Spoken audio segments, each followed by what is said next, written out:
កម្មវិធីរសៀលថ្ងៃពុធទី19ខែសីហាឆ្នាំ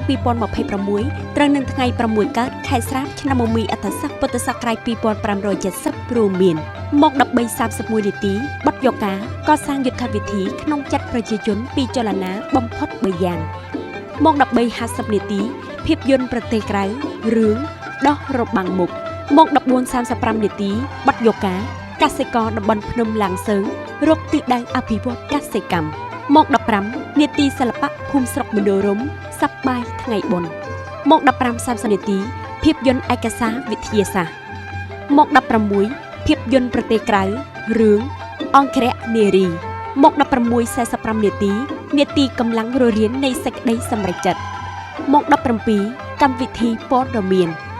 ម៉ោង 17:20 នាទីសិល្បៈកុមារសម្រស់បុប្ផាម៉ោង 17:40 នាទីបទយោការបង្ហាត់បង្រៀនអក្សរនៅតំបន់ជនបទ